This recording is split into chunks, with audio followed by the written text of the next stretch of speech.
She would. Hope everyone is well. We're going to go ahead and call our meeting to order this morning.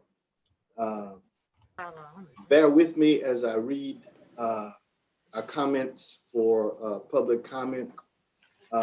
This comes as a reminder to please mute your phones. Bear with me as I read the limited comments. Also, public comments that are germane to this agenda. The staff is standing by to receive your comments.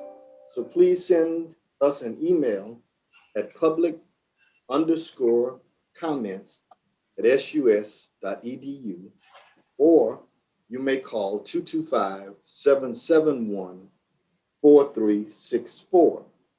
You may also log on to our website at www.sus.edu and click on SU Board, then Current Board Packet, and there is a link dedicated to the online submission of public comments there. We will take and facilitate public comments in the order in which they are received. We'll move now to item 2, our invocation, which will be provided by Reverend Gerard Anthony Robinson Sr., who is the pastor of the McEwen Baptist Church of Baton Rouge. Pastor Robinson. Let us pray. Eternal God, our Father, most magnificent and benevolent, it is again, O God, that your grace and your mercy has afforded us the privilege to approach thine throne of grace and mercy. God, we thank thee for this, another day's journey. God, we are grateful to thee for the Southern University and its board of directors. Oh God, we thank you for the leadership of our chairman, Brother Damon Rutledge. And we pray, oh God, that thou would grant him wisdom, knowledge, and understanding, and the strength to walk therein. We thank you, oh God, for the rest of our board members. And we pray that you would grant them the mercy of fellowship, that we may all say and do the things that are pleasing in thine sight and in the best interest of the Southern University. We thank you for the leadership of Southern University and Dr. Bolton. We pray, oh God, now that you would cover us as we proceed through these meetings, that you would get the glory, the honor, and all of the praise for the achievements, the accomplishments, and those things that will be done in thine sight. It's in the precious name of Jesus we pray and ask. Amen. Amen. Thank you, Pastor Robinson. We'll now go to item 3, roll call. Dr. Belton.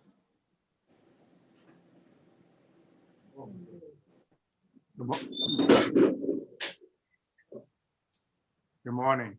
Good morning. Morning. Roll call. Attorney Rutledge. Here. Attorney Shorty. Present. Attorney Armady. Attorney Armady. He's not going to be here this morning, Dr. Belton. He has death in his family. Okay. Mr. Bartholomew. Mr. Bartholomew. Mr. Bartholomew is on. I don't know if he's. Okay. Dr. Davis. Present. Mr. Fondell. Mr. Fondell. Okay.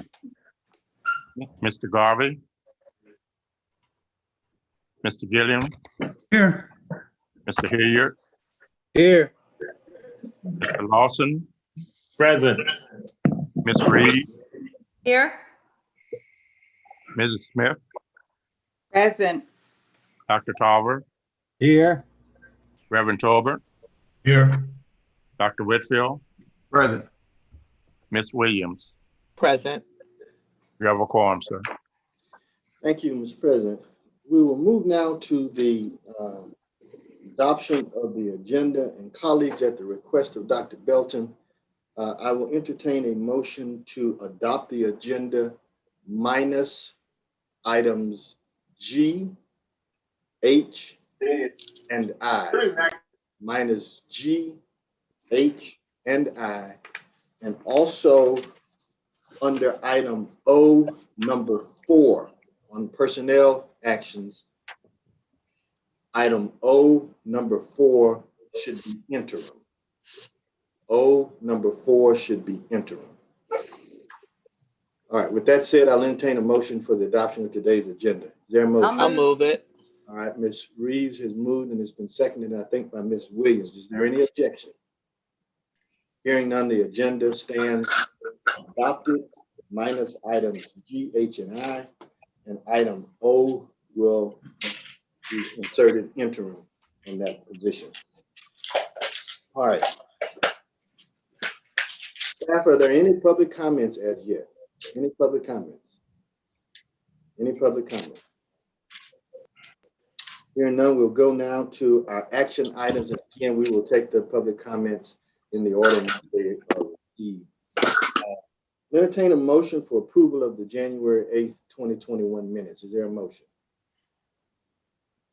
So move. Okay, moved by Mr. Gillum and seconded by Mr. Lawson. Is there any objection? Hearing none, the minutes stand adopted. Members, we don't have a very long agenda this morning, and as is custom, we're going to take some of these items up together. And of course, to the extent that there are questions or concerns by members, board members, we will take them in the order in which they are raised. So we'll first now go for items B through E.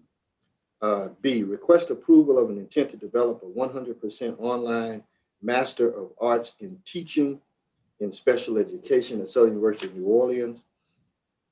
Item C, request approval of an MOU between Southern University of New Orleans and Education Farm to establish a tech farm and workforce development initiative at Southern University of New Orleans. Item D, request approval of partnership agreement with Southern University of Shreveport and Advance International University, Uganda, to establish a study abroad global education program, Southern University of Shreveport. And item E, request approval and authority to execute information center contract between Southern University A&M College and the Louisiana Department of Transportation and Development. First, Dr. Ammons, do you have anything to add to the items related to SUNO?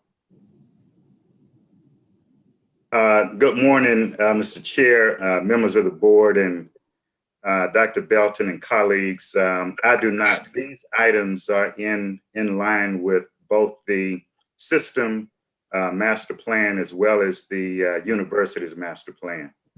Thank you. Dr. Ellis, any additional comments regarding item D? Morning, Chairman and board members and fellow colleagues. Just want to say that this agreement or partnership with Uganda has been a 2-year process. Obviously, the pandemic slowed us down, but it's going to open up an opportunity for us to reestablish and broaden our international student population on the continent of Africa. So your favorable approval is appreciated. Thank you. All right. Please let the record reflect, Dr. Belton, that Mr. Fondale has joined the meeting. We'll go now to item E.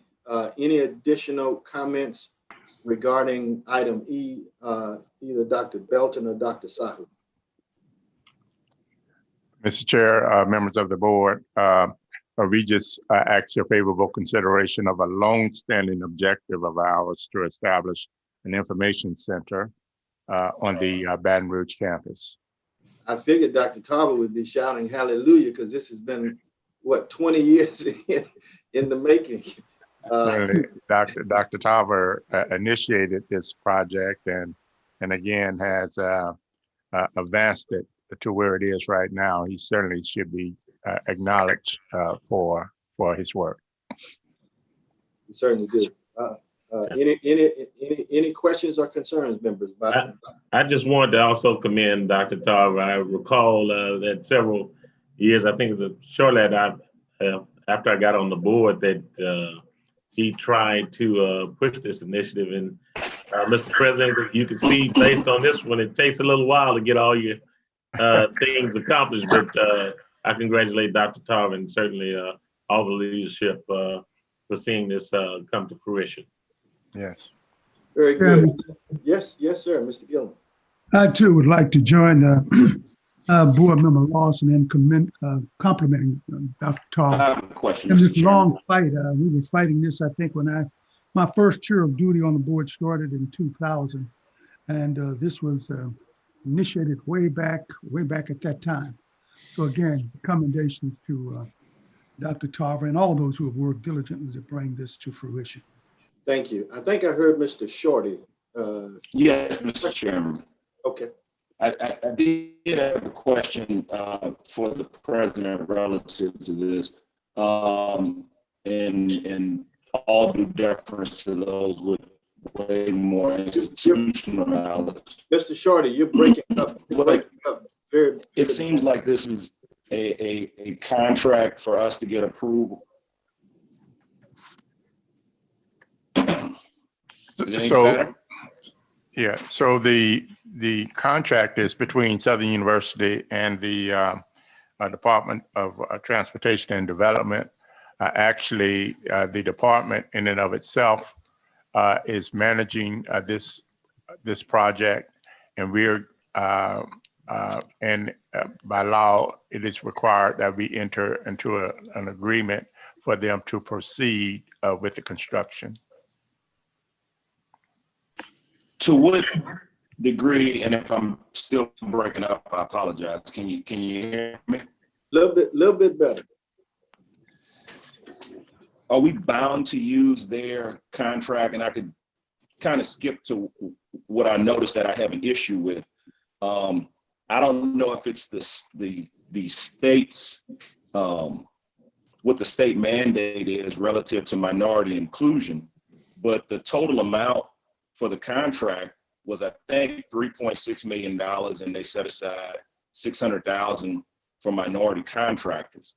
And I don't know to what degree we get to weigh in on that, but if we're not going to be the ones who put down our feet to say, hey, we need you to include minority contractors, I don't know who's going to tell that particular story. And if we have any way of telling DOTD or whoever's involved that we want more than 15% of minority contractors involved, I think we should do that.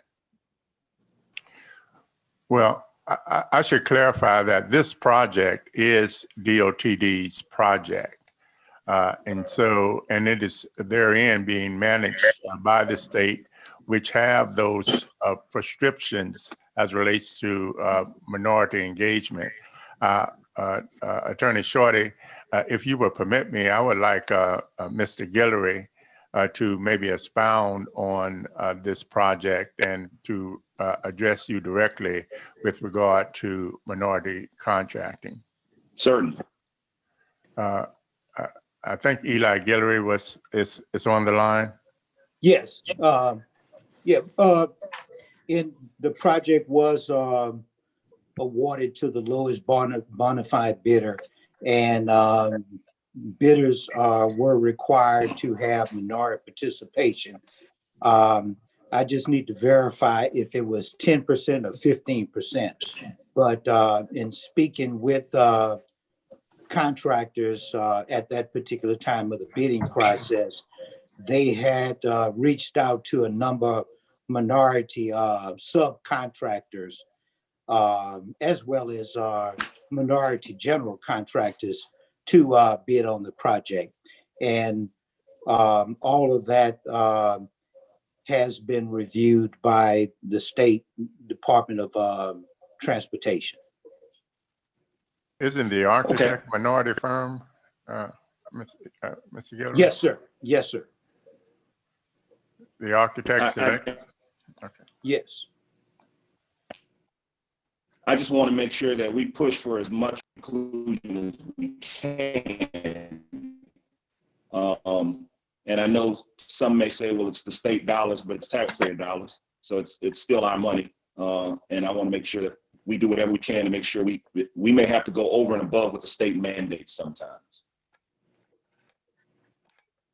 Mr. Chair. Is that it? That's it. That's it, Mr. Chairman. Okay, wait, oh, just a second. Mr. Lawson, and who else was trying to speak? Was that Dr. Davis? Okay, we'll go to Mr. Lawson. We'll go to Mr. Lawson and then to you, Dr. Davis. Mr. Lawson?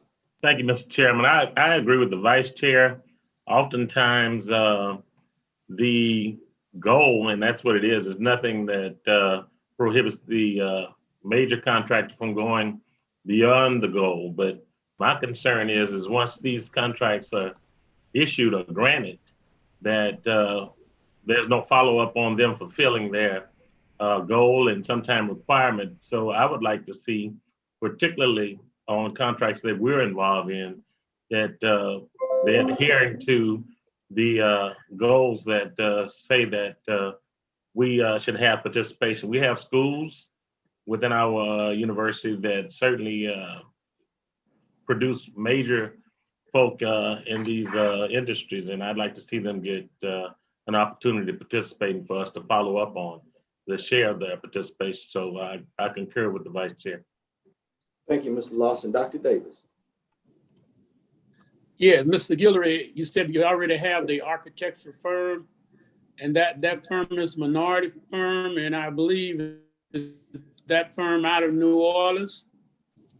That is correct. The principals of the firm are also Southern University graduates. Absolutely. I think we know that firm.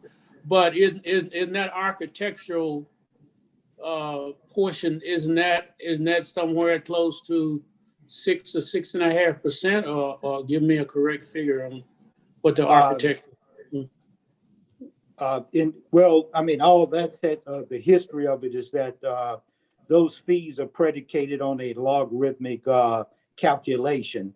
And so it ranges anywhere from around, could be 6 to 8%. The higher the construction bid amount, it's predicated on that based on that fee formula that's implemented by the state. Yes, absolutely. Graduated on the size of the contract. Yes. Thank you. You're welcome. Any other questions? Any other questions? Hearing none, Dr. Tarver, you move favorably on the items? Yes, Mr. Chairman. Is there a second? It's been moved by Dr. Tarver and I believe seconded by Mr. Gillen that we approve items B, C, D, and E. Is there any objection? Any objection? Hearing none, the items stand approved. We'll go now to items F through L.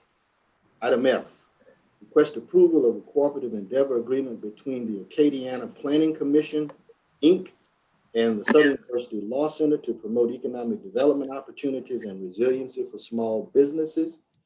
Remember, we deleted items G, H, and I, so we'll go to item J, one that I'm very excited about. Request approval of management agreement of Black Health, a statewide initiative related to COVID-19 vaccine education with Southern University System Foundation and Southern University A&M College, SUBR. K, request approval of an MOU between LexisNexis Rule of Law Foundation and Southern University Law Center to provide cooperative opportunities for global advancement. And L, request approval of proposed amendment to the Southern University Law Center's mission statement. So these two items consist of the Law Center and the Baton Rouge campus. We go to the Law Center first. Chancellor Pierre, do you have any additional comments on items F, K, or L? Yeah, good morning, Chairman Rutledge and members of the board. Just briefly to offer context, the cooperative endeavor agreement is an attempt for the Law Center to basically fit within the mission of the Southern University system to increase its footprint. And we already have a relationship with the Acadiana Planning Commission related to some title clearing projects that we did several years ago. And this is an opportunity whereby we believe if they are successful, Amazon will be doing some things in Acadiana and they want HBCU participation in that project. The second is with respect to LexisNexis Rule of Law Foundation. So this is part of a national effort between LexisNexis Foundation and the 6 HBCU ABA accredited law schools, whereby they're going to follow up with some funding for internships or fellowships for our law students at $10,000 apiece. In this round, we will have 2 fellowships, and this will be a 3-year endeavor, and hopefully it will lead to more internship opportunities with LexisNexis, and also opportunities for the Southern University system to be able to access more resources from LexisNexis. And then the last relates to the Law Center's mission statement. It's a slight deviation because previously this board authorized us to have a common law track, and therefore we wanted the mission to reflect to the students that will be coming in 2021 beyond, that we will offer both a civil law and common law track within our curriculum. Thank you, sir. Thank you, Chancellor Pierre. I do know we have a very, very brief presentation on item J. Dr. Belton, do you want me to go ahead and recognize Dr. Brown and Mr. Harrell, or would you like to offer some introductory comments on this item? Thank you, Mr. Chair. And as you pointed out, I've asked Mr. Harrell and Dr. Brown to offer greater context, but to be specific, this request for consideration speaks to our aim to launch a educational awareness campaign to provide with the stakeholders of this state sufficient information that would enable them to make an informed decision about their health, particularly as it relates to the COVID-19 virus. And so without further ado, I would ask Mr. Harrell and Dr. Brown to speak to this matter as they are going to represent the university in this endeavor. Good morning. Thank you, Dr. Belton and Mr. Chairman and members of the board. We have a short deck to provide a little information on the program. I'll wait for that to come on the screen here. It's on the screen, but it's slightly. Yeah, it's. Okay, there we go. Very good. Thank you, Clorth. Good morning again. In response to alarming data as it relates to African-American deaths brought on by the COVID-19 pandemic, and last year, the College of Nursing and Allied Health, along with the foundation, formed a partnership to launch a program that we coined as Black Health. And so I'd like to thank Dr. Sandra Brown and the faculty of the College of Nursing and Allied Health for putting this curriculum together for us and doing a really good job of launching a much needed programming related to Black Health in Louisiana, and more specifically, items related to the recent pandemic. So Black Health is a partnership and a comprehensive program that is designed especially for African Americans in the state of Louisiana. As you well know, the poor health of African American citizens in Louisiana and the existing healthcare disparities are primarily linked to the socioeconomic barriers and access to high quality healthcare and education. The Black Health program follows a practical knowledge approach, delivery model using direct mail, electronic media, and community seminars to circulate healthcare best practices to its targeted segments. Louisiana currently ranks 47th in the nation in diabetes, 46th in cardiovascular disease and deaths, and 46th in frequent mental distress.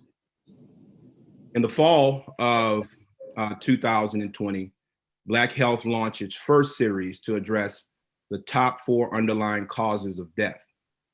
We delivered an 8-week long comprehensive curriculum in hypertension, diabetes, obesity, and stress. Over 100 African-American Louisiana citizens completed the course that was fully underwritten by the Southern University System Foundation. The 100-member cohort received a total scholarship value of $42,000, would be $420 per cohort member. The course was taught by 3 PhD faculty members from the Southern University Baton Rouge campus, College of Nursing and Allied Health. All 100 participants completed their pre and post-test evaluations. And Dr. Brown will share some of those results with you later. As we move into the spring, now we're at a different phase and we are crafting a different model to educate the African-American citizens in the state of Louisiana about vaccines. And we've put together, along with Dr. Whitfield, some deliverables that we hope to accomplish over the course of the next 12 months with this partnership. We would like to circulate, again, best practice knowledge on COVID-19 vaccine education to no less than 50% of the African Americans in Louisiana. Now that number in percentage may rise or it may go lower than that, but that's our benchmark. We're going to use multimedia, i.e. direct mail, social media, virtual seminars, community information sessions to disseminate both data and healthcare facts about COVID-19 vaccines.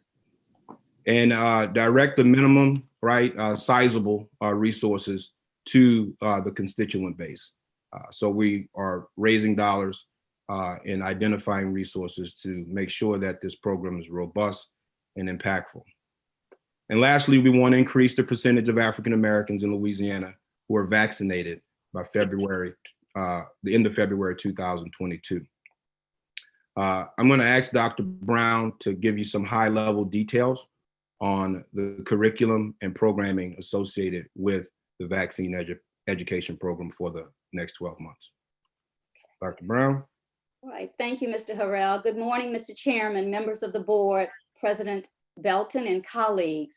So I'll give you just a brief overview of what this COVID-19 vaccine education program will look like. It is built on 3 very fundamental objectives. 1, to dispel myths about the COVID-19 vaccine among African Americans in Louisiana, to provide a culturally sensitive, age-appropriate educational platform that will be tailored to address vaccine hesitancy among the African American community. And lastly, to utilize trusted sources and trusted voices to deliver an evidence-based information and facts about the COVID-19 vaccination. Next slide. The COVID-19 vaccine education program will be developed using an evidence-based curriculum. And I would like to acknowledge Dr. Ronnie Whitfield and extend our appreciation to him. He was instrumental in developing the facts versus myths as it relates to the vaccine in order for us to begin to develop a curriculum. Our goal is to spread facts, not fiction, aimed at debunking common myths and misconceptions about the COVID-19 vaccine. These myths are occupying too much space in social media. So our goal is to spread these facts. And the facts are simply, the COVID-19 vaccine is proven safe and effective. No steps were skipped. It will not alter your DNA. It does not enter into your DNA. It does not have a microchip tracking device. This is misinformation on social media about a conspiracy theory. It may cause some minor side effects, but these are expected side effects. It may cause a sore arm, fatigue. Some individuals develop fever and chills, but these are expected. This is because the body is doing what it's supposed to do after receiving the vaccine. It's boosting your immune system. It does not cause infertility in women. Again, misinformation on social media. It still needs to be taken even if you already had COVID-19, because we don't know how long the immunity lasts after you have had COVID. So we're not sure how long you'll be protected. It will not give you COVID-19. It's not a live virus or a little bit of the COVID going into your arm. It will not cause you to test positive for COVID-19 after taking it. Again, it is not a live virus. You will still need to wear a mask. I wear my mask for you, please wear your mask for me is a common slogan that we want to adopt. You are not fully immunized until you take both shots. One vaccine is not better than the other, Moderna versus Pfizer. They just have different ingredients. It's like Coke and Pepsi. Next slide, please. In closing, it's important that you have accurate information so that you can make an informed decision based on the science. The vaccine works, but it only works if we take it. Our message aligns with the COVID-19 Health Equity Task Force message, which is wash up, mask up, separate, and vaccinate. And our role as far as the task force goes is that we will be ensuring that everyone who is eligible to take the vaccine when their time comes to promote it. And we want to make sure that this vaccine is fairly and equitably distributed and disseminated to those populations that need it the most. And that's the end of our conclusion, our presentation, Mr. Chairman. Thank you very much, Dr. Brown and Mr. Harrell. Dr. Whitfield, did you have any additional comments you'd like to offer to what's been said? Yeah, just first of all, thanking the team for putting this together. Dr. Brown has done an excellent job in co-chairing the Health Equity Task Force, and I think we're on the right path. It's been challenging, as you know, as all you know, COVID is evolving, new variants, new strains, so there's tons of questions, lots of fears and anxiety. Distrust regarding the vaccination amongst my patients is very, very common, and the majority of them are African-American. So we all know Black individuals, or if we don't, Black individuals are 3 times as likely to be infected with COVID-19 than other populations. And it's killing us. The more numbers that are infected, the more likely these individuals are to die. So dismantling the systems that contribute to structural racism in our healthcare institutions and throughout our country will mitigate this distrust, but we all have to play a part. And Al mentioned earlier about getting social media and other folks involved. We all, as a group, I've seen many of us on social media posting about families and friends, but we all have to take a role in this. And so we're going to use partners outside of the SU system as well to help us spread these messages. But I think within our system, you know, it's great for celebrities, but individuals trust us. So we're not sharing those messages, then our individual friends and family won't get the message. So I just encourage everyone to get involved, become a part of this movement. And again, Sandra, Al, thank you. And look, our chairman brought this to me last year, like, Doc, we got to do something about this COVID. How can you help? You're a physician, do your damn job. So I appreciate you. I didn't put it like that. I think you did. But thank you. Thank you. Y'all know he said it. You cleaned it up, huh? I want to thank the team for responding positively to our appeal. You know, I've always believed, and I've talked to a number of you about this, and I know you're like-minded. Southern University ought to be relevant, right? And I can think of no better way for us to be relevant in addition to the ongoing work of the Health Equity Task Force, which is a commission that was appointed by Governor Edwards and is chaired by Dr. Brown. But I see this as an extension of their work, and we're happy to see them stand this up so very quickly. Any questions or concerns regarding any of the items, F, J, K, or L? Mr. Chair, if I could just make one other comment with regard to this. Yes, sir. I just really think that, you know, the work that has been engaged in today, and again, I personally want to thank you as chair, Dr. Whitfield, Al, and Sandra for extending leadership to this matter.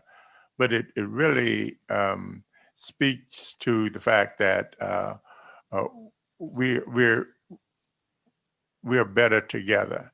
And your outreach, the outreach of Dr. Whitfield, and the degree to which we advance this initiative together, think it just reaffirms the fact that you know, we could accomplish great things by leaning on one another. This is certainly an imperative for a Southern University system, and because it aligns so succinctly with our public service agenda and mission as an institution. So again, I just want to express our appreciation for your engagement on this initiative.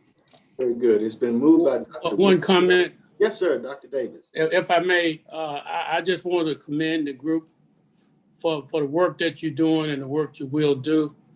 I want to say that I've already had my first vaccine and waiting a week from now I get the second one and had no problem. My wife have gotten hers as well, no problem, Moderna. And my sons and their wives, all 4 medical doctors, they've had their vaccine. And my 13-year-old and 14-year-old granddaughters are participating in the young people's trials that are going on with Moderna as well in Houston, Texas. So I just want to say that we need to get the word out. But one of the things locally here around the community of Baker and Scotlandville, friends I know are having trouble getting access to the vaccine. A number of them, we have several of them, but I just want to say that much as Southern can do to help get access to those who are willing to take the vaccine. We appreciate the work that you will do. Thank you. Thank you, Dr. Davis. Hearing no other comments, has been moved by Dr. Whitfield and seconded by Dr. Davis. Is there any objection to the approval of items F, J, K, and L? Any objection? Hearing none, those items stand approved. Thank you again. I think we are uniquely positioned to be successful in this, particularly with Dr. Brown, Dr. Whitfield. And let us not forget, I believe also that Ms. Reeves can be impactful on this with her work at Oshner Health Systems also. And so I'm really excited about getting a report at some point in the future, Dr. Brown, Mr. Harrell, Dr. Belton, in terms of benchmarking where we are today after your outreach, whether or not we are making an impact on the number of people subsequent to being educated who are actually taking the vaccine. I really would be interested to see what that looks like maybe in the next 60 to 90 days. I do. Okay. We'll go now. We'll take up item M individually because it's a return item from the last meeting. I want to thank Dr. Ellis, Mr. Gillum, and the others who did a lot of work on this in the interim period between today and our last meeting. And I believe Dr. Ellis did a very good job of justifying the reasoning behind the decisions made on item M. Dr. Ellis, is there anything else you would like to add?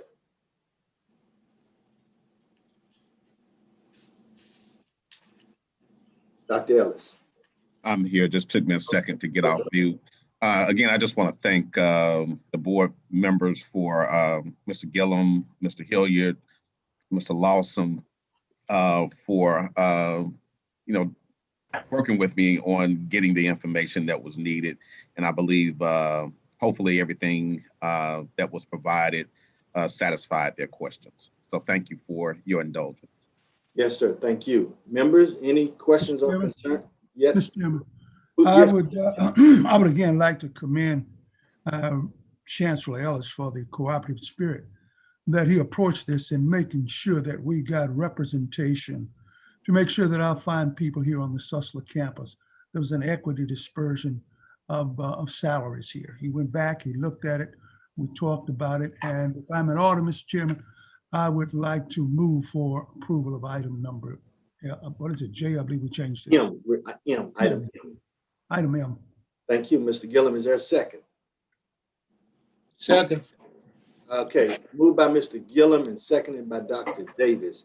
Any objection? Hearing none, item M stands approved.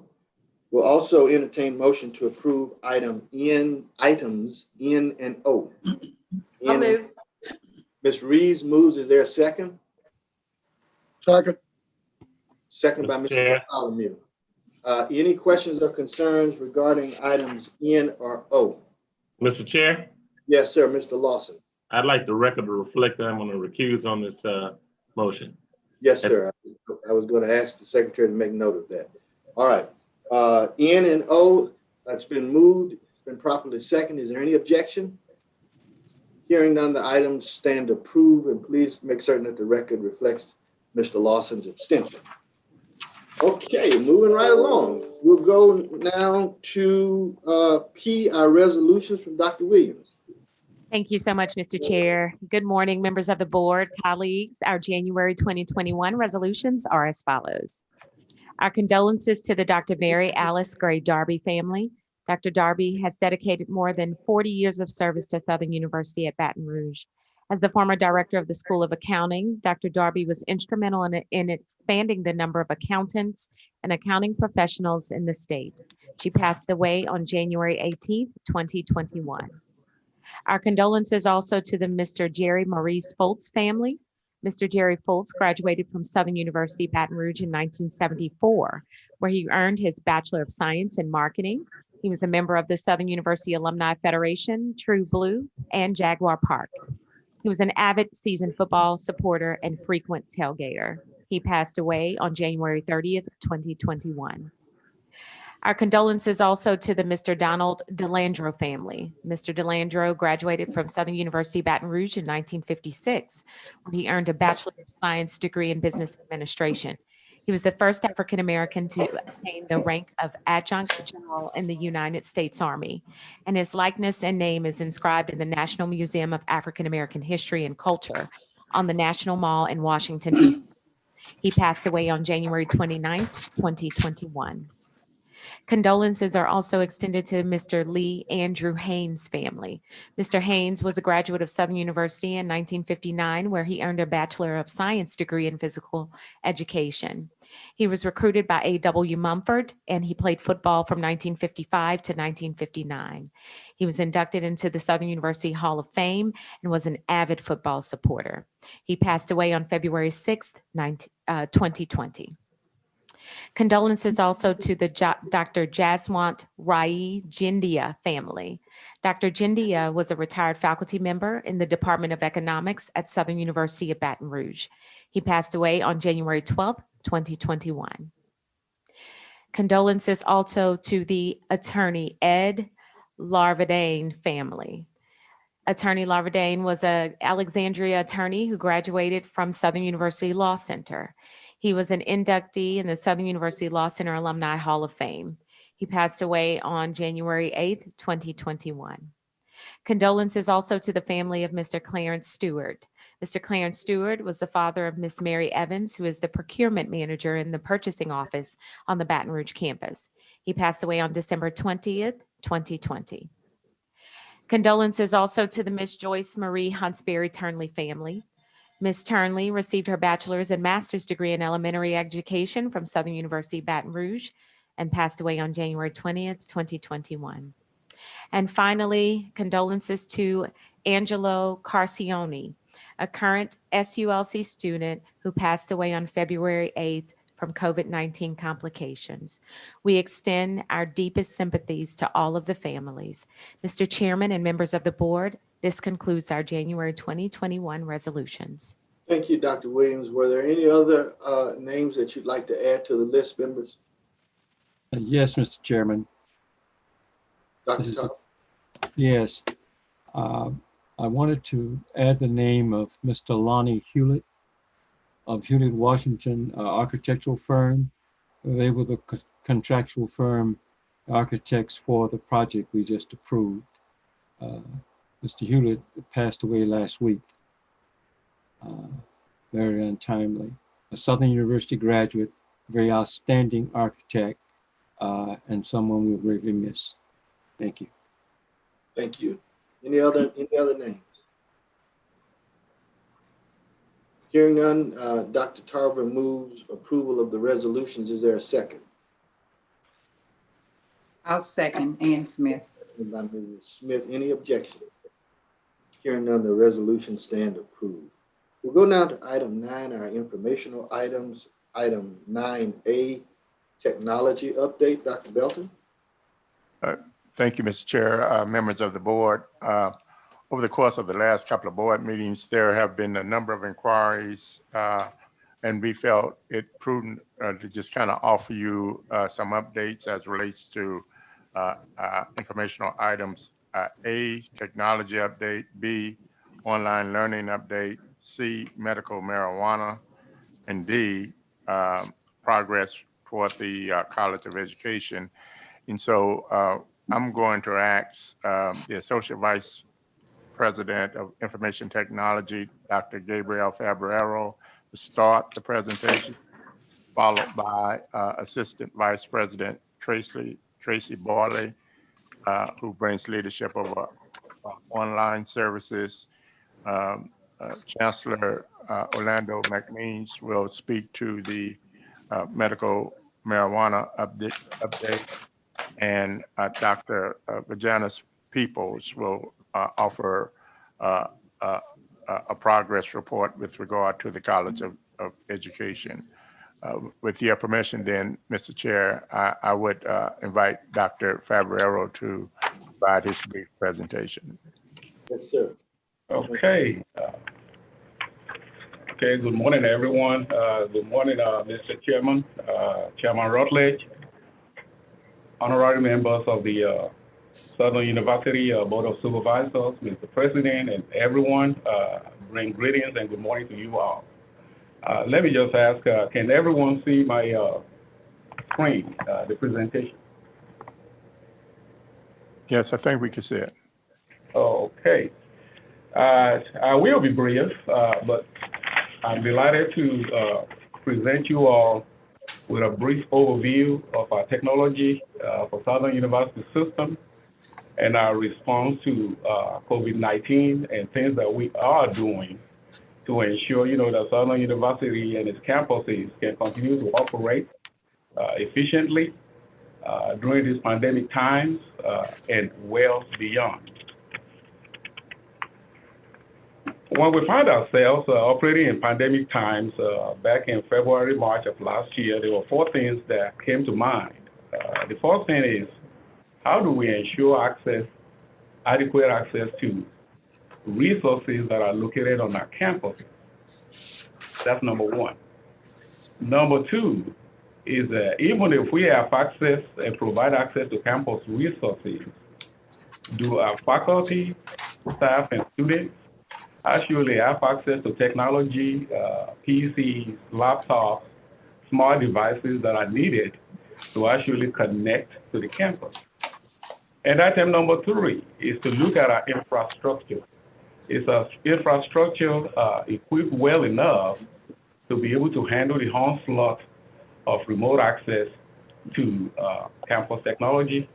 And also looking at some of our processes that have been paper and pencil and see which one that we can automate so that we can continue to function from anywhere at any time. Over this brief few minutes, I will kind of delve into each one of these topics and share with you all, what we have done to date to address some of those topics. When it comes to campus access, the first thing that we looked at is the broadband access that's provided by internet service provider, which is LONI. LONI stands for Louisiana Optical Network Infrastructure, which is a arm of the Board of Regents. What you are looking at on here is basically what we were faced with, at the time. We evaluate, the internet access at Southern University in Baton Rouge campus. At the time, we have 220 gig of internet speed, which is considered, very, very adequate. But since then, LONI, is working to actually upgrade, that connection to 100 gig. SOSLA started with 1 gig when the pandemic broke out, but they have since upgraded through LONI to 10 gig, And again, we fast planning to also upgrade that connection to 100 gig, to enable, better campus speed, as well as to support the hot standby data center that we are creating, in downtown Shreveport, to allow us to be able to have, a hot standby area. God forbid, if anything happens to Baton Rouge, we can fire up, our businesses and run it, out of Shreveport. Suno is kind of in a different situation. Currently, Suno has 250 meg of internet speed. Lonnie is working to upgrade that to 10 gig. But here is the situation in the city of New Orleans that's impacting Suno campus, as well as other institutions of higher education in the New Orleans perimeter. New Orleans remains the only city in Louisiana that refuses to issue permit for Lonnie to run, fiber directly to these campuses, unless Lonnie will pay a significant amount of taxes and permit fees similar to what it would charge a commercial entity. Of course, that was a non-starter, for the state of Louisiana paying taxes to the city of New Orleans. And that has been a quagmire that's been progressing for the past 5-6 years. What Lonnie is doing now is actually leasing dry fiber from AT&T and Cox in the city of New Orleans to bring, higher speed internet services to all the higher education in the New Orleans area. And the goal is that hopefully they should be able to finish, that lease. They are building it out as we currently speak. And once it's completed, Lonnie assures that they will be able to upgrade all of the services that are provided to Suno and other entities in the city of New Orleans to 10 gig. When it comes to campus resources, getting access to campus resources requires some remote access tools. And what we've done is deploy tools such as VMware, Horizon, LabSat, Guacamole, Apache, etc., to allow, folks to be able to connect to computer labs that are located on our campuses. Employees that are telecommuting needed access to their office desktops, are using a combination of these tools to be able to access the campus. Another thing that we found out too is phone mobility. When people call the offices, it's okay. It's one thing to forward, your calls to your personal cell phone. But what we are finding out is that employees do not want their personal cell phones to be exposed to students. So therefore, we needed a phone mobility solution so that employee can discreetly answer and place calls from their personal devices. At the time, what we implemented was a combination of Google Phone, RingCentral, etc., just as a stopgap measure for those individuals that are reluctant to expose, their cell phones. Access to technology. The administrations, we conducted a survey and to kind of gauge where we are with retrospect to faculty and staff, as well as students even having the laptop, tablet PCs, and smart devices to allow them to connect to our campuses. And all of our campuses were able to order and provide adequate laptops and PCs and what have you to employees and on Baton Rouge campus. I think the president also came up with the idea to provide our students with the discounted laptops. Those laptops retail for about $1,200. We were able to get them for $600, and Baton Rouge campus further discounted at $300. So those are how we address each of those components when it comes to campus access. On the next screen is looking at our infrastructure build-up. Currently, on Baton Rouge campus and the rest of our campuses, we recognize the need that some of our learning spaces have to be upgraded. And on the Baton Rouge campus, I'm happy to report that we are currently implementing multimedia equipment in about 183 classrooms to facilitate live and online instructions, or so to speak, hybrid learning, where a faculty can actually present instructions on campus that are broadcasted live over the internet. Wireless network. We're currently also implementing, 200 additional wireless access points into the student apartments to improve access to campus and online resources. We have adequate access points in the apartment, but those access points were installed in the hallways, and every now and then, depending on the location of the apartment, we have our student report, weaker signals, and we are responding to that by actually installing this wireless equipment directly into each of the apartment suites in the back. Campus infrastructure. When we look at our campus infrastructure, again, as I've mentioned earlier, there's a need for office mobility. The situation that we found ourselves in back last year required a permanent solutions way beyond your Google phone and the Ring Central. And what we're deploying across our campuses is a Cisco telepresence, specifically Cisco Java, that will allow our telecommuters to be able to place and receive business calls from their personal phone without worrying about exposing their numbers to students.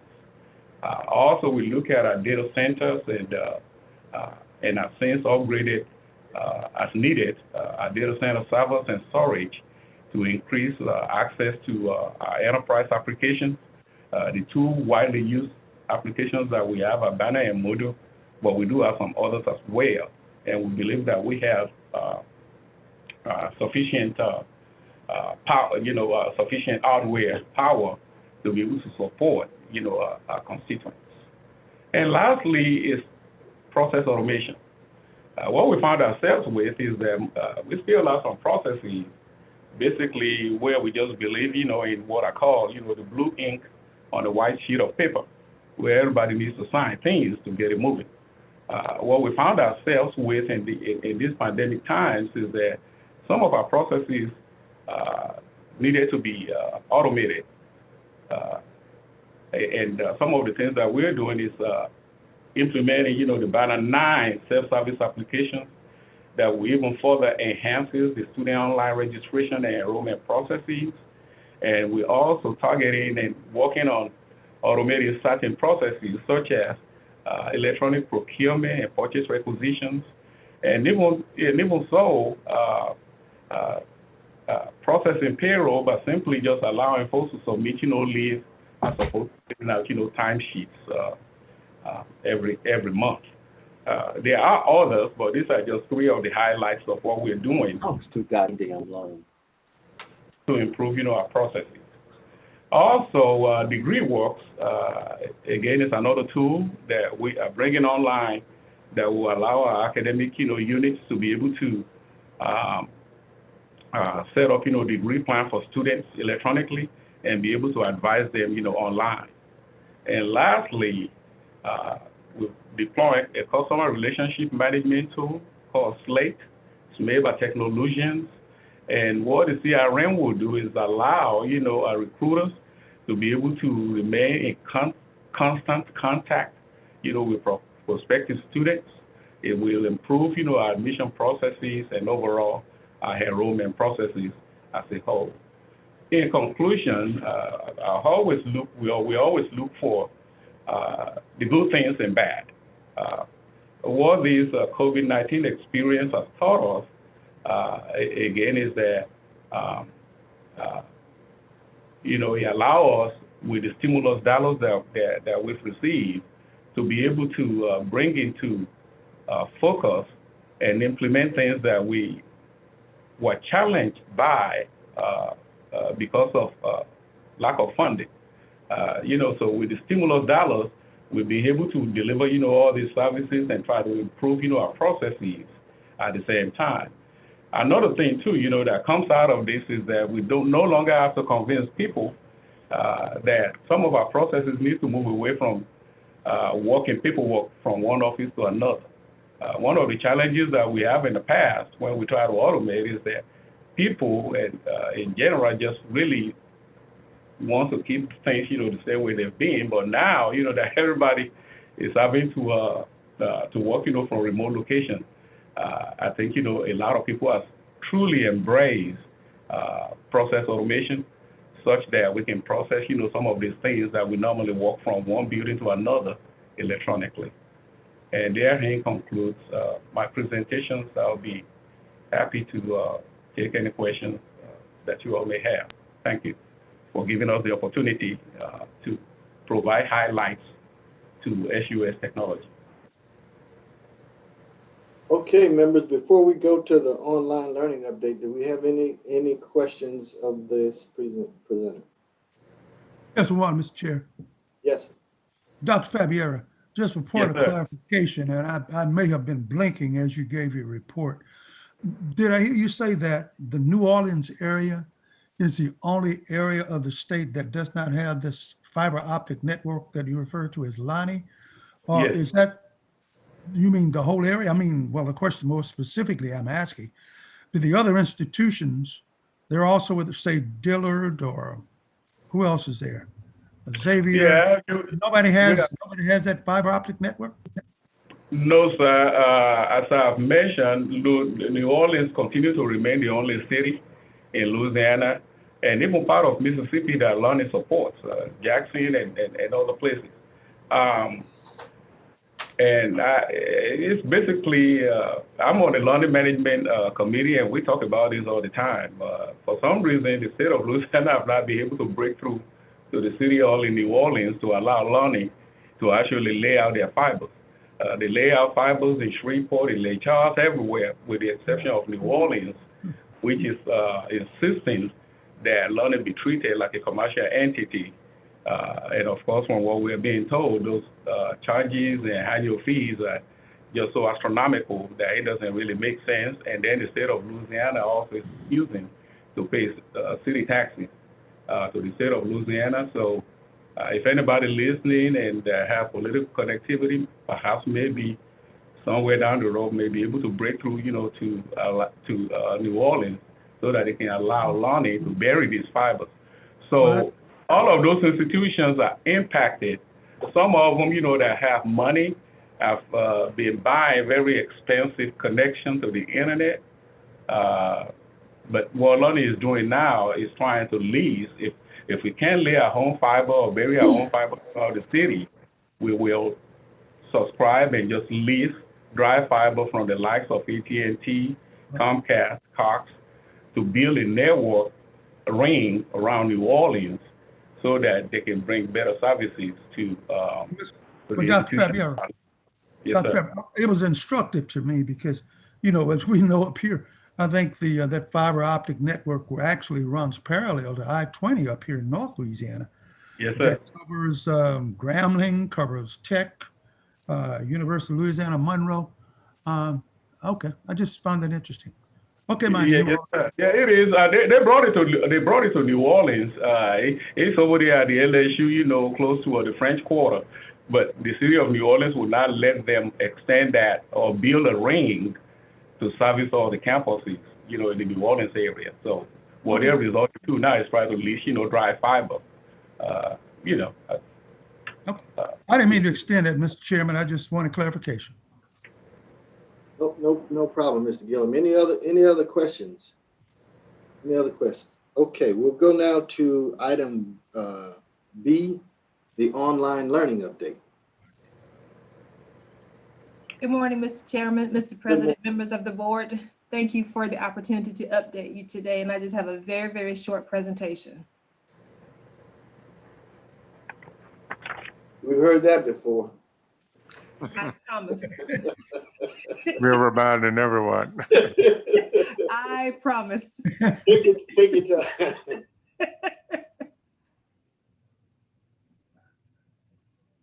I think Clorth is loading the presentation and he'll advance it for me.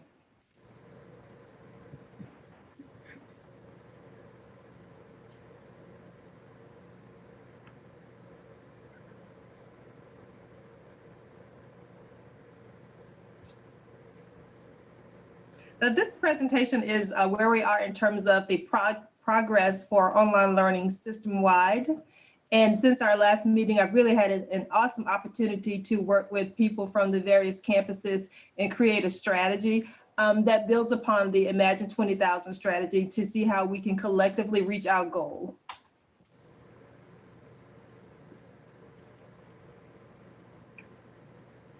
The slide, Ms. Barley, the presentation is not up. At least I don't see it. Well, I'm waiting on Clorth. Okay.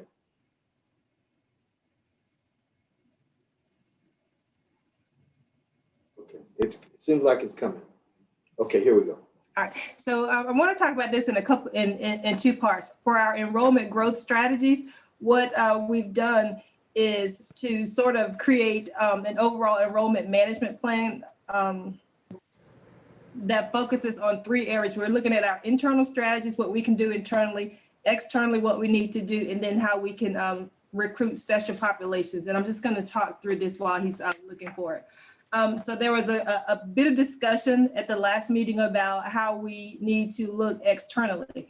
And so I'm happy to report that we've had extensive conversations since November, identified a vendor who will help us to market our program externally in a very cost-effective manner. And so that contract is pending right now for an extensive digital marketing campaign that will go from March through June, that allows us to take advantage of the prime recruitment time for summer as well as fall.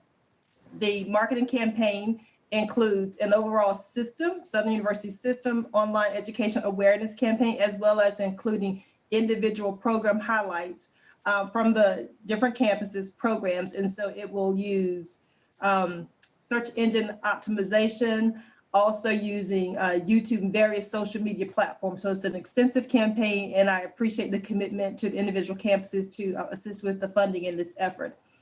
We're also working with the Office of External Affairs to develop this plan, as well as looking at how we need to redevelop our website to maximize our online presence. And we have some quotes for both of those, and the fees are there. And as I said, I appreciate that the individual campuses are participating in the funding for these services. Internally, what we've done is, we know that we have the graduate programs that are offered online. So we've had extensive conversations with the Alumni Association and working out a strategic partnership for how we can move forward to provide graduate education to our alums. We have over 50,000 alums, and narrowing those down, and even including a survey to our alumni to figure out which programs they are interested in, and so we can provide better service for them as well. We're working with the enrollment management offices on the individual campuses to do our targeting to stop out students, making sure that we are not overlapping with what undergraduate admissions is doing and targeting their groups, and then moving forward with the online programs, which stop out groups we can target as well. And the marketing company that we are working with will also be able to help us specifically with those groups of students, and to be able to track them, students that we've lost contact with. They can search digital media footprints and help us identify and bring those back into the fold. And then we're also looking at special populations, working with the undergraduate enrollment on the campus, as well as the ROTC units on the campuses, to figure out a plan for us to attract high school students into the main campus programs, but also how we can take our graduate and undergraduate programs into the National Guards, into active duty military. We're also working on additional transfer services agreements and maximizing those inside the state of Louisiana as well as outside, and target marketing to professional groups where we already have relationships. And these are strategies that are being implemented across the campus, but what we've decided is the best approach for us to take at this point. Next slide, please. And as far as our online degree program development, there was clearly a need for us to bring more programs online. And again, it's a phased approach to that. What we want to look at now is how we can move existing degree programs online. Been in conversations with the academic affairs people at the Board of Regents to get a clearer understanding of where we are and how we can move that process faster. So we do know at this point that there is an expedited approval process where we already have existing degree programs. And so we're going to focus on those and ask the individual campuses to look at areas where there's opportunity for us to move existing programs online. Those would be high demand programs where we can actually afford to do a traditional program as well as an online program, and looking at expansion opportunities where we may have online traditional programs now that are not as robust as we need them to be. Those programs can be moved to 100% online and would present an opportunity for us to increase enrollment in those programs. And again, this is a way for us to get through an expedited approval process so that we get more degree programs available to students. And then, of course, the second phase would be where we're working on new degree programs. They take much longer to move through the process, anywhere from 12 to 18 months. But again, we're looking at partnership opportunities intra-system within the Southern University system. And also we've had some inquiry for other inter-institutional programs that we could offer. We're excited about the HBCU designation because that'll present some specific opportunities for us to be innovative about what we do. And then the prohibition on duplication does not preclude us from moving forward if we use that. And of course, we're looking at how the Board of Regents funding formula, how we can maximize opportunities there. Next slide, please. So moving forward to Imagine 20,000, as I indicated, the external recruitment, the campaign that we are beginning goes through June.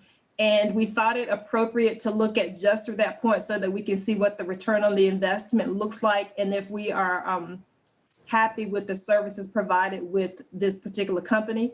And we need to make sure that we can continue with committing to the funding for the online enterprise, that we improve the academic technology infrastructure across the system and individual campuses. And then again, we are always going to look at leveraging the strength of the system. As I said, I've been working with an amazing group of people across the system.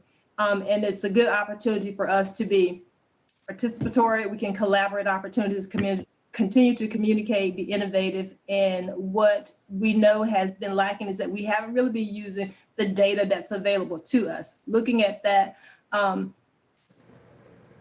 from a more in-depth approach to see how it can drive what we do. So that concludes my report. If there are questions, I'm happy. But I think we've been able to address those concerns, Mr. Chair, that you and Attorney Amity raised specifically at our October meeting. And so I thank the finance people on the individual campuses for their support, and we are moving forward. Thank you, Ms. Barley. Any members, are there any questions, concerns, observations? Hearing none, we'll go now to Dr. McMeans and item C, the medical marijuana update. Thank you, Mr. Chair. To board members, President Belton, colleagues, and others, good morning. Before I turn the floor over to Dr. Snowden, I have a couple of comments that are germane to her presentation. First, I'm happy with the advancement and progress of the Southern University medical marijuana program, and soon you'll understand why. Recently, I, along with the state representative and faculty and staff from Ag Center and College of Ag, had an opportunity to visit our facilities that houses our product. At such time, I will try to get you, Chairman Rutledge, President Belton, and there are a few of you on this call that contacted me to actually have an opportunity to tour the facility. We've made tremendous progress, and you will definitely see that if you toured it before. And lastly, I have received numerous calls from various stakeholders and asking us about our marijuana products. And so let me be clear about something.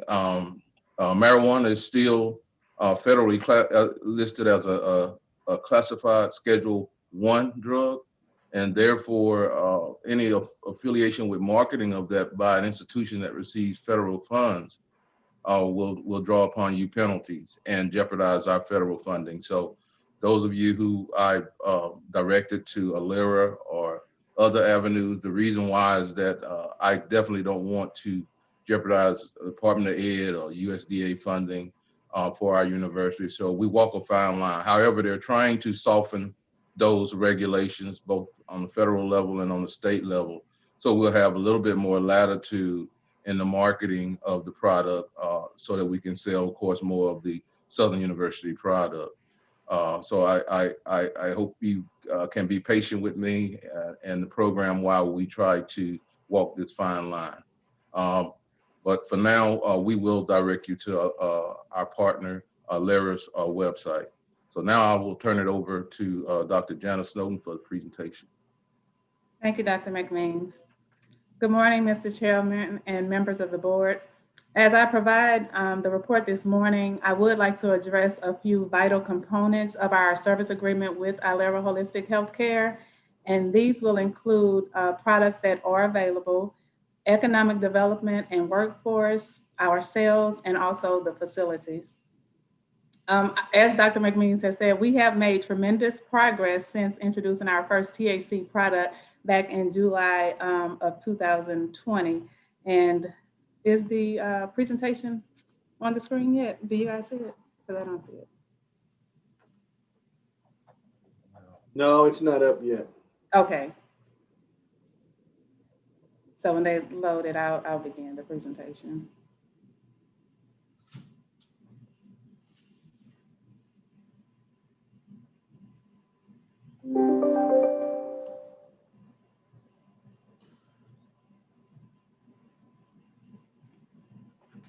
Dr. Snowden, Yes. good morning. You'll have to share your screen. We didn't receive it on this end. Oh, really? No, ma'am. Oh, okay. Let me. Oops. Sorry about that. It's okay. Huh.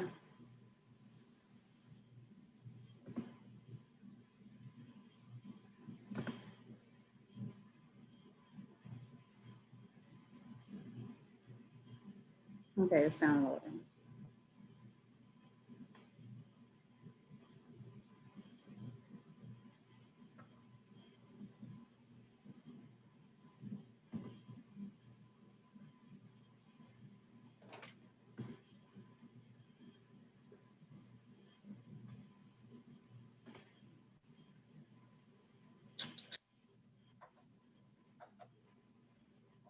Murphy's Law, huh? I think because of the, the sake of time, we may just need to Just go ahead with it. go ahead and Well, I'll go ahead. I'll still try to share the screen. I think visuals are better, but I would like to start with our products, and that was one of the vital components of our agreement, just making sure that we had products and that we were able to get products to the market. So I'm pleased to announce that we do have 11 total products as far as the THC line is concerned, and that includes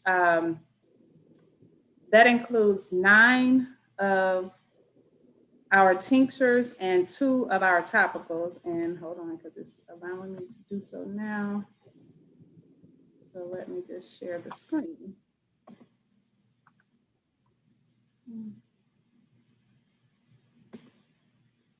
Okay, are you guys able to see that? We are not. No. Okay. So back to that. So we have 2 unique products, which are our Hope 1 and 2, and also our Dream. The Hope 1 and 2, those are our autism lines, and the Dream is the insomnia line. We also have been approved for our PAX vape pen, and that's been approved by the pharmacy board. It will be coming to the market in upcoming months, and that's following the approval of our standard operating procedures from Louisiana Department of Ag and Forestry.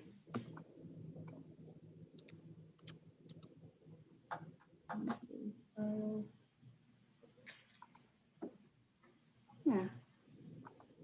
Why this thing is not allowing me to share it? Okay.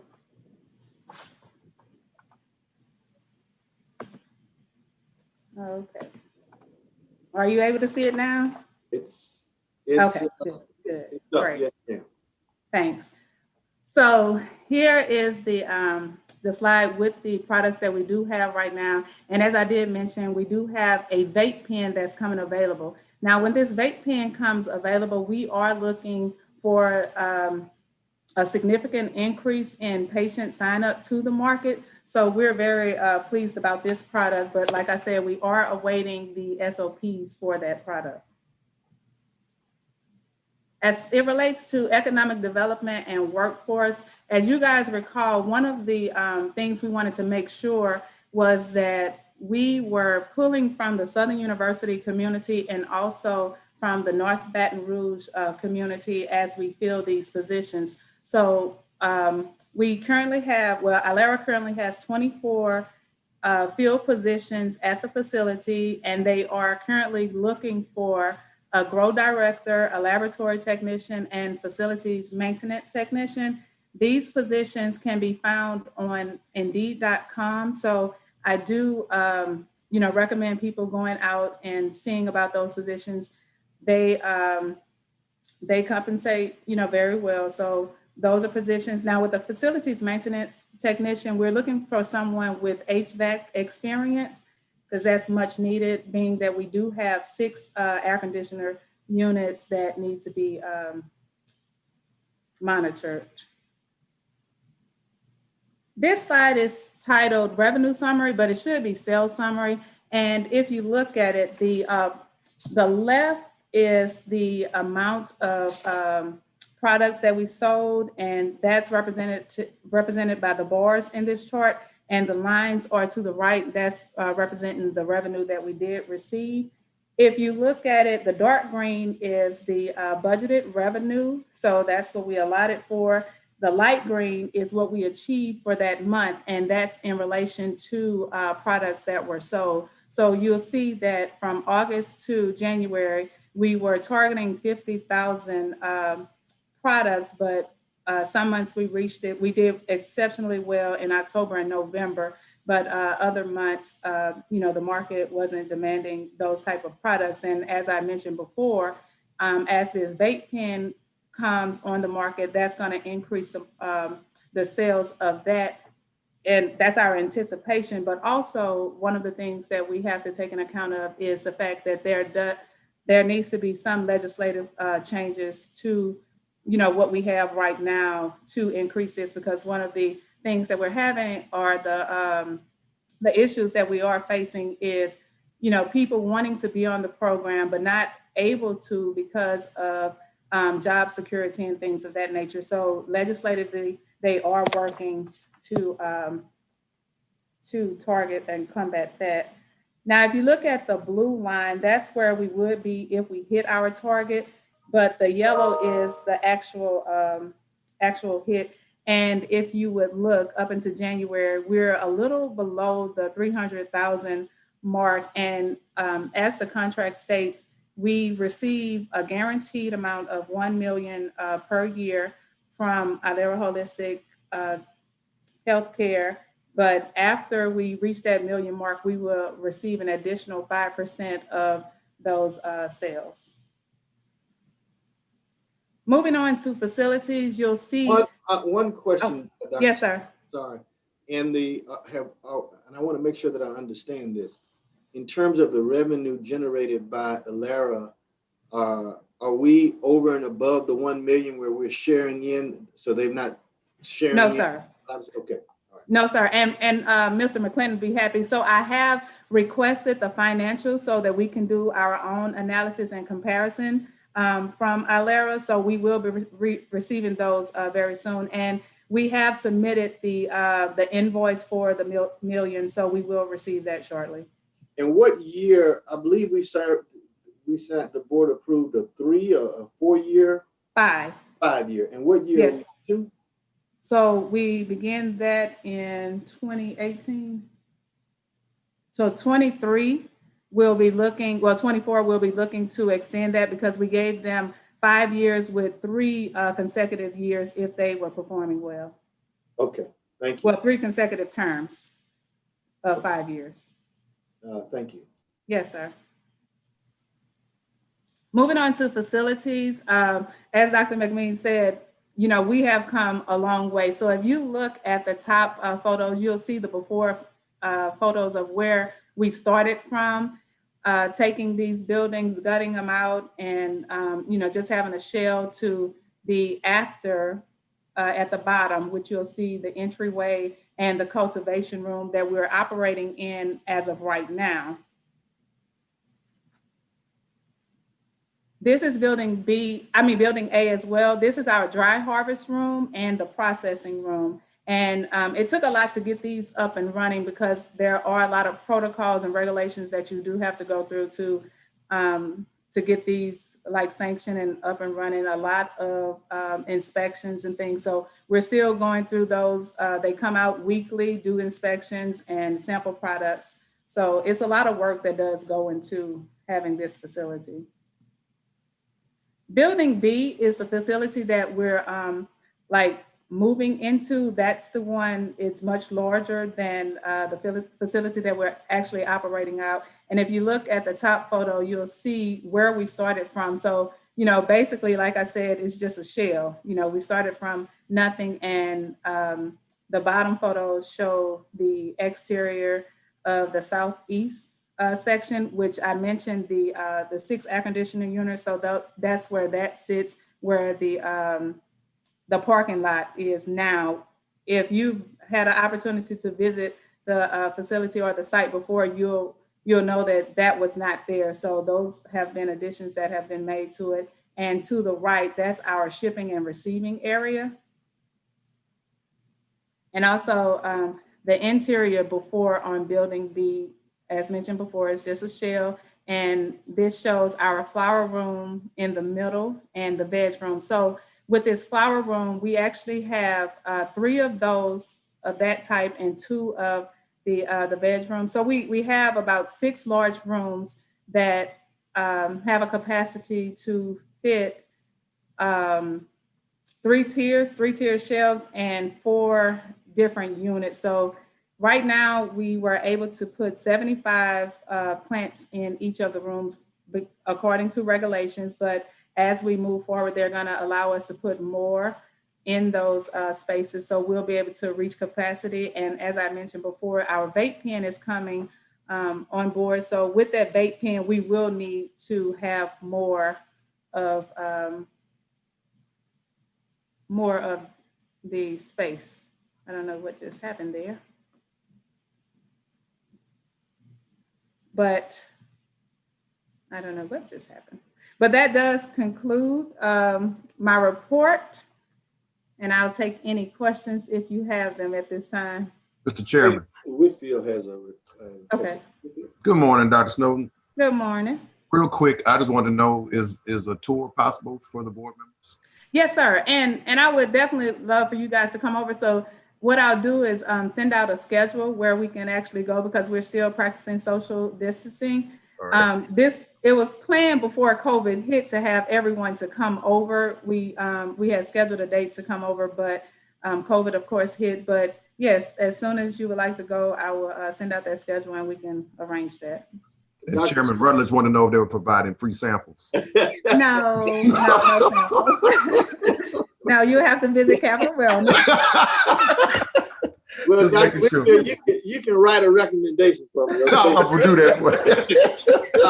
But Dr. Snowden, I would recommend that when you do promulgate the schedule, that you work with Ms. Blosh, the Assistant General Counsel, to ensure that we don't have a quorum of the board on any particular visit, so we don't run afoul of any meeting laws.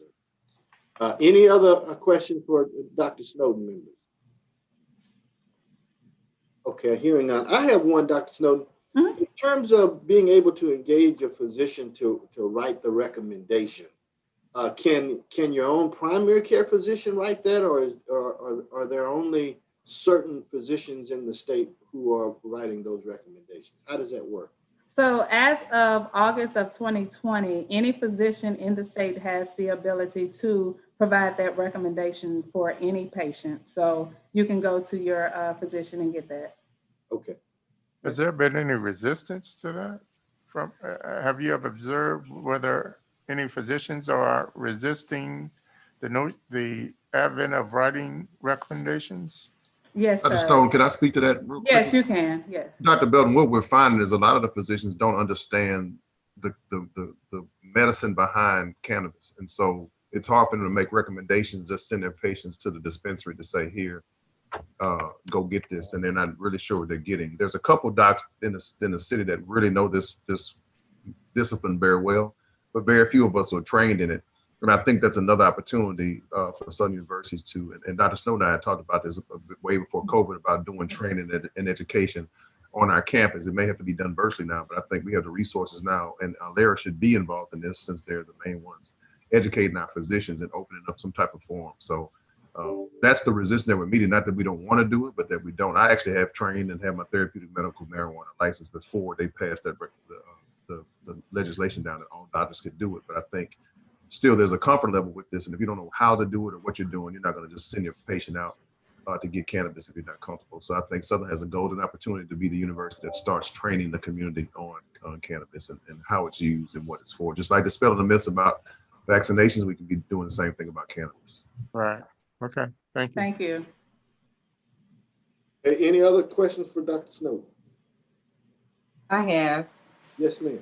The question as far as resistance is concerned, how do our health insurance companies respond to that? Are they resisting paying for prescriptions, or do we have to pay for it out of our pockets? So just how they're not covering it currently, and they don't cover it. So all those guys in the community are paying cash pay, and it's not the tinctures aren't that inexpensive, and neither are the doctor visits. So that's another area that needs to be researched and investigated. But most insurances are not covered. I don't know of any that are covered, to be honest with you. Not now.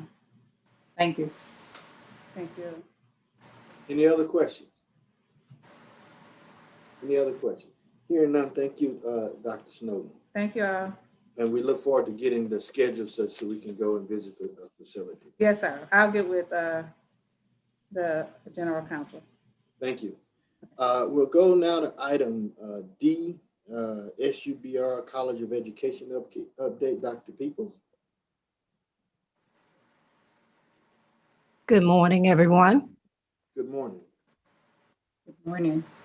To the Honorable Board Chair and members of the board, I want to thank you first for this opportunity to provide an update on the School of Education. Our mission to train a diverse group of effective educators is more important today than ever before. The critical shortage of minority teachers, not only in our state, but in our nation, has caused concern across communities. So it's important that educator preparation programs be highly supported in order to provide a cadre of highly effective minority teachers for schools in the state as well as across the nation. The faculty and staff in the School of Education are highly committed to effective preparation of educators.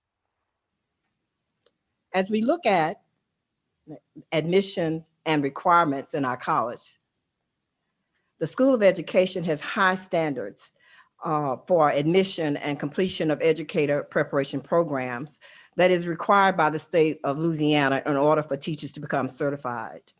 To enter our program, teacher education candidates must have passed Praxis 1, along with a 2.5 GPA accumulated in general education courses. And in lieu of Praxis 1, students with a 22 on the ACT or 1100 on the SAT may enter programs in teacher education with a 2.5 GPA. The problem is the average ACT score of graduating seniors in the state of Louisiana is an 18. And most of our students are faced with having to take Praxis 1 in order to satisfy admission requirements. And this test includes skills in mathematics, reading, and writing. As we look at the next slide on completion requirements, in order to graduate from our program, in order to be certified to become a teacher, candidates must pass another test, and it's called Praxis 2. Praxis 2 assess content knowledge and knowledge about the teaching and learning environment, and they also must maintain a 2.5 GPA. The School of Education supports the passage of any part of the Praxis series by reimbursing students for passing those tests. Funds for the reimbursement for students were generated from funds that we raised through the School of Education Gala fundraiser. We also provide workshops, practice session, courses for Praxis 1 and Praxis 2 test preparation in order to help our students to pass exams.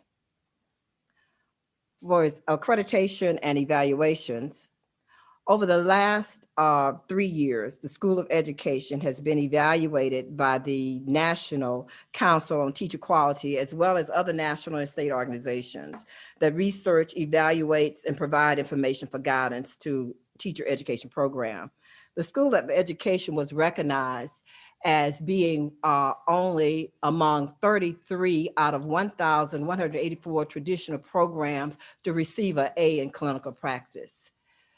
We also have received other scores from the National Quality of Teacher Education, and that is in classroom management, received a B, in program diversity, we have an A+, and admissions, we have a C+. So we are very proud of our programs and know that those programs are in line with our national standards. As we look at the next slide on evaluations, our programs are constantly being assessed. The Louisiana State Department of Education assess teacher education programs and use those results in a system called Teacher Preparation Quality Rating System. These programs are assessed in 3 areas. One, about teacher program experiences with outside assessments. The School of Education is fully accredited by CAPE, which is the Council for the Accreditation of Education Preparation Programs. And we are also rated good among programs that have recently assessed our programs. We just completed a virtual review by the class measures group in which we rated good. And we also was reviewed last year by TPIUS and was rated good. And so our programs that are assessed have met all the requirements of state and national requirements. The Louisiana Department of Education also requires that our programs meet 100% passage rates of students that are completing our program. And so we are at a 100% passage rate. So we are very proud of the programs and their status for us in the state and in the nation. The next slide. Over the last 3 years, we have noticed an increase in the number of educational organizations that are soliciting our involvement in projects focused on recruiting minority students early in high school. These programs are called Grow Your Own programs. This is in response to a growing national crisis that cites the absence of critical mass of racially diverse educators to meet the needs of America's increasingly diverse primary and secondary schools. It is especially important in our state because according to the state Louisiana statistics, there has been a 35% drop in teacher prep program enrollment since 2009 across the state. 81.91% of the teacher workforce is white, while 52.5% of the student population of children in our schools are of color. So there's a growing mixed match in our schools. And so it's very important that we recruit and train more minority teachers in order to fill the gaps in our schools so that our students can have the experience of working with teachers that looks like them. There is a shortage also of teachers in key content areas. So the School of Education is in discussion with many organizations that plan to partner with us to support us in recruiting more minority students in order to equalize the mixed match that is growing in our schools. As you can see on the screen, we have national organizations that have contacted us, and we also have the Louisiana Initiative. It is the pre-educator pathway where we are going into high schools, working with students starting at about the 10th grade, exposing them to the knowledge and skills that are necessary for teachers to have in order to be successful in passing praxis and also completing our program. We are working with 3 school systems with pre-educator pathway, East Baton Rouge Parish, the Zachary School System, and Tangible Hope School Board has submitted, they all have submitted proposals to work with our school in recruiting more students in high school. As we go to the next slide, we will continue to look at other programs that we have contact with. We have a program with BRCC, which is a 2+2 program where students are coming into our program. And we also have an internal program called Each One Recruit One, where we ask faculty members to recruit at least one student a year from their hometowns or from areas across the state or across the nation to come into teacher education. And we're doing this because we understand that recruiting teachers are very, very critical at this point, and getting those teachers into our teacher education program and training these minority teachers will not only help our state, but help our nation. We have a project that we have been working with early recruitment, which is the next slide, which is called the SHIO project. Next slide. Okay. The SHIO project is now in the final year of its program in the School of Education. This was a project that was instituted to recruit minority males into the teaching profession. We started with 6 high school students that we recruited in the 10th grade, and we ushered these students through high school and into college. We still have 4 of the SHIO students that are in our School of Education that have majored in respective areas in our programs. One of our students was to join me here today, but due to notification of possible COVID-19 exposure, he was not able to be with me. But those students are in our program and at their sophomore year right now. So this is evident that starting to grow your own students in high school is working. And so we will continue to work with multiple groups in order to recruit students from our various high schools. The next slide has to do with the enrollment data in the School of Education. These are the programs in which we offer degrees in the School of Education. As you can see, the elementary education program is the largest program. We are soliciting the support of school systems through the Grow Your Own programs in order to recruit more teacher candidates in various areas. There are several variables that we are looking at to recruit those secondary majors, getting them more scholarships, getting more information out into the schools in which we are hoping to increase those areas where we do not have that many candidates. The next slide will show that the State Department took a look at our students and their passage rate on praxis. And of course, they must have passed all parts of praxis before they graduate from our program, so that you can see that our passage rate, as reported by the State Department of Education, is at 100%.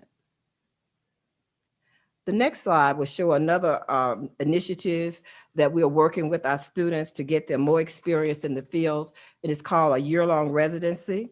In 2018, the State Department of Education required all teacher education programs across the state to institute a year-long residency instead of the 1-year student teaching phase that we used to have. The second semester of the year-long residency is a paid experience in which students are given a residency certificate and the school districts give them a stipend for teaching. We felt that this was very important because moving through the teacher education programs can become very expensive. Our students do repeatedly have to take the test, and those tests are expensive, and giving up a lot of time that you may have been working to stay in schools all day will take up a lot of their time of getting paid on other jobs. So we do pay them for that last semester of residency. It is a 2-semester consecutive endeavor in which students must take residency 1 and must take residency 2 in order to graduate. On the next slide, you will see that we have also been talking about recruitment and retention strategies that are based on research-based strategies that's working across the nation. Partnerships, the faculty and staff in the School of Education are committed to continuous improvement in recruiting and retaining students through these efforts.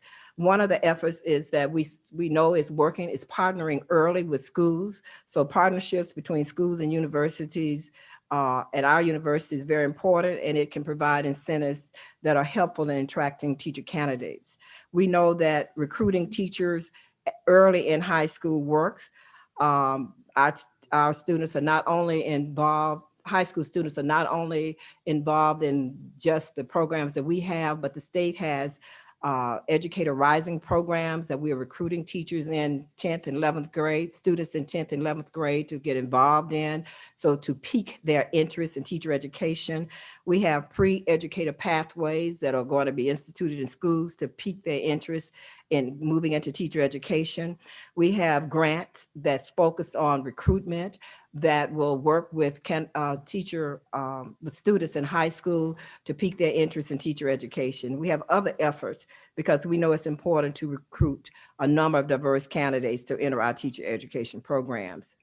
We also want to increase our creative financial incentives that include forgivable loans, and we let students know that there is a pathway for forgivable loans when you move through teacher education. There are scholarships for a variety of groups, and we want to increase those scholarship opportunities. There are paid residence experiences, and we want to get more funds for our teachers for our prospective teachers to get involved in. And also, we want to be able to reimburse more students for their passage of the exams. We also have another opportunity for those students that are in college that have graduated with a degree in any other area that may decide to become a teacher. You can move through our program through the MAT program, which is a Master's in Arts and Teaching. You must have passed Praxis 1 and have a degree in any other area. It's a one-year program in which leads toward a master's degree and certification. We realize in the School of Education that recruitment and retention are critical to our success in placing a diverse group of high quality teachers in our schools to help our students. And we want to invite all of you to join our Each One Recruit One program by encouraging one student a year to become a teacher. The state motto, the State Department of Education motto is be irreplaceable, be a teacher. And you know that one thing that we all have in common is that we have all had a good teacher. So it should not be hard for you to recruit for our program. Thank you. All right, thank you, Dr. Peoples. Colleagues, any questions, any observations? I have a question. Yes, ma'am. Yes, ma'am. I think that was an excellent presentation. And in listening, I found that we have 100% passing rate. Can you or can Dr. Peoples give us any suggestions as to, with that 100%, how could we improve our numbers as far as going into teacher education? Yes, we are. I talked about a few things that we want to do so far as recruiting.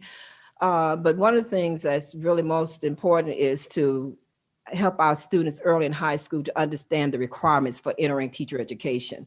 Students just cannot decide coming out of high school, I want to be a teacher, because you have to look at the qualifications for getting in. So we've noticed that when we go into high school and stress to students the importance of getting that 22 on the ACT and provide the resources necessary in order for them to be successful, then they will strive to try to meet our requirements. Many students get to the campus not understanding those requirements, and they come in and they can't get in, so they go other places. We are the only program on campus, I think, that require passage of a standardized test to get into our program. So students are looking at opting to go other places.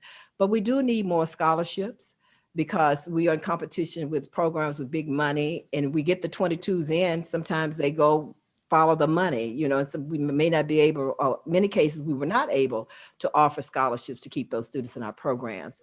And so with our faculty and staff and other initiatives across the campus, we are working to find scholarship funds for our students, working to help our students pass the Praxis. Once we get them past Praxis 1 and get them into our college, we don't usually have a problem with them passing the required test of the knowledge that we have, that they must have for teachers. But we have to start with that Praxis 1, getting them out. Also, just funding. We don't have a problem that money can't solve, I always say. So if we had more funds to assist us with scholarships, assist us with programs that we know will work for our students that's working across the nation, I think that would be very helpful. Thank you. Thank you, Mrs. Smith. Any other questions? Any other observations? Hearing none, thank you, Dr. Peoples. We'll go now to item E, Mr. McClinton. Other members of the board, and Mr. President, we have provided to you the general operating budget financial statements as of January 31st, 2021. And these statements have been compiled by the respective campuses, and I have reviewed each one of the statements. And based on the information that we have on the statement, the spring semester revenue, the schools are actually continuing to register students as of January 31st. So we are projecting revenue for the spring. During the next board meeting, we'll be able to provide you with actual numbers for the spring semester. In addition to that, based on my review of the statements, in those cases where we have revenue shortage, the campuses have actually went in and made the appropriate adjustments in order to end with the balanced budget. So, and these statements were included in your package. I can address any questions that you may have at this time. Mr. Chairman? Yes, sir. Mr. Gillum? If you'd allow me to direct to Brother Mac. Mac, I looked in my pack. I don't see those reports, and I kind of chuckled to myself. It's just so good that y'all just don't want me to see it. But I looked, I think we got some 400 something pages. And I just went through the updated one that was sent to me by Miss Gerald. It was not in my pack. I'll send it to him. It's in there, but I'll send it to him individually. Okay, we can pull them up on the screen if you would like us to, or they said they can send them to you. But you can send them to me. I don't know if anybody else, I don't want to prolong the meeting. But yes, if you could. Okay. You're going to email them to him, Ms. Jarrell? Yes, sir. Okay. Is that acceptable, Mr. Gillum? That's fine, Mr. Chairman. Okay, thank you.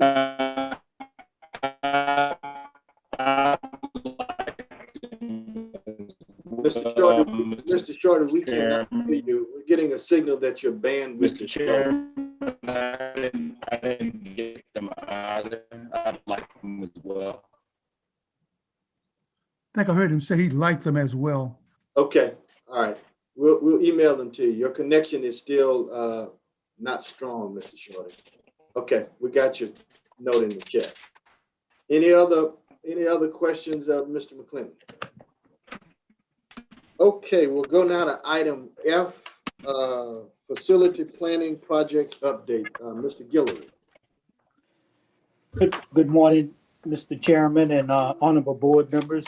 You will find in your package a detailed and comprehensive list of projects throughout the Southern University system, which indicates amazing progress and future progress to take place. And within the next couple of years, we are going to see construction and buildings going up.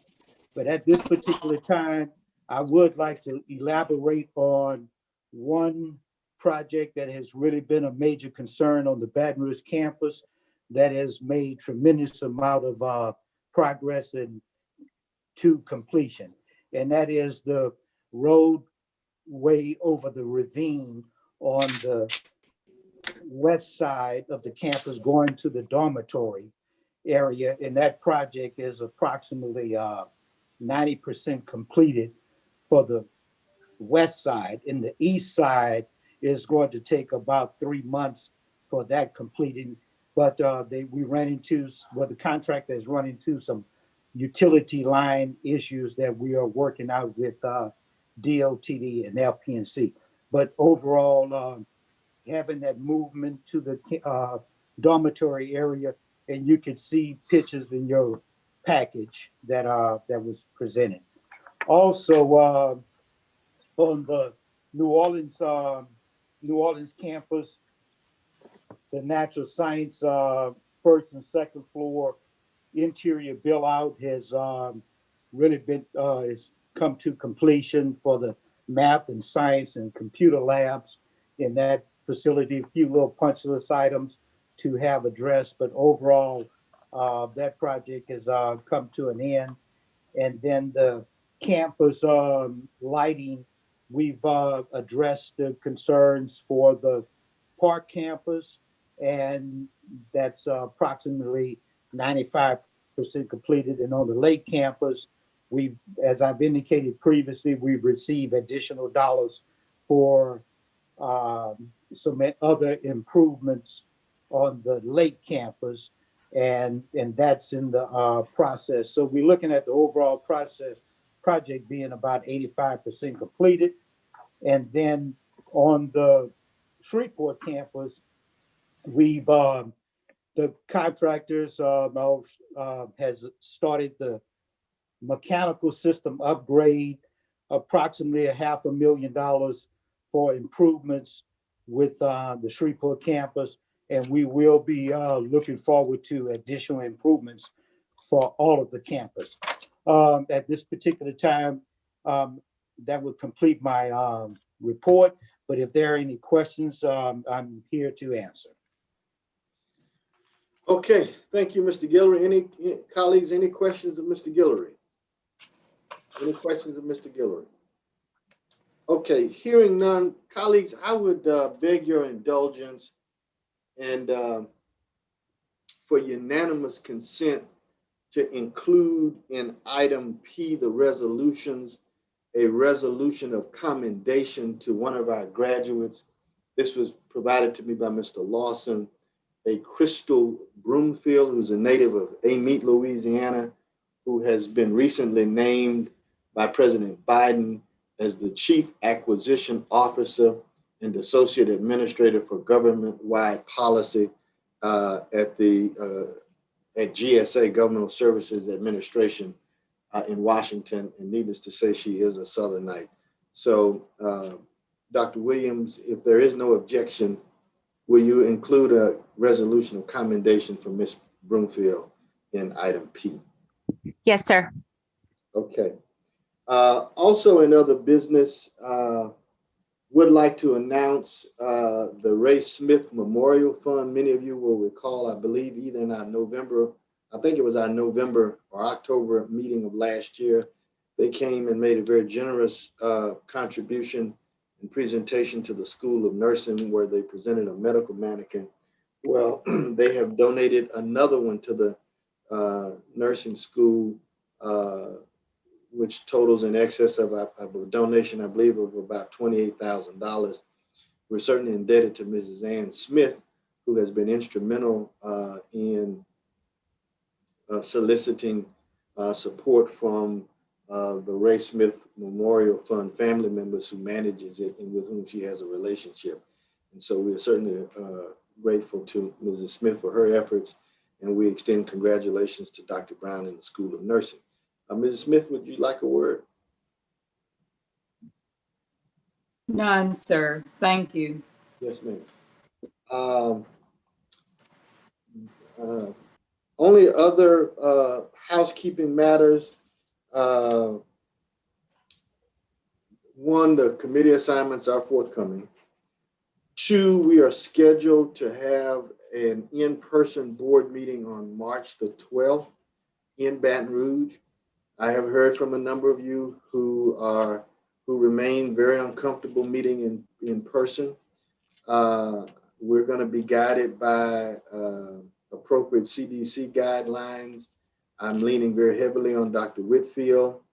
And so we will take a look at what the conditions are later this month, early next month, and make a decision as to whether or not we will meet in person or whether or not we will continue by way of this virtual platform. Solicit your feedback, your thoughts, and suggestions in that regard. I think that's it from me. Any other business, any other matters any member would like to offer up for consideration? Hearing none, I'll entertain a motion for adjournment.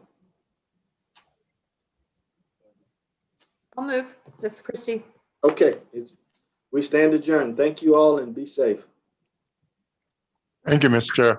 Members.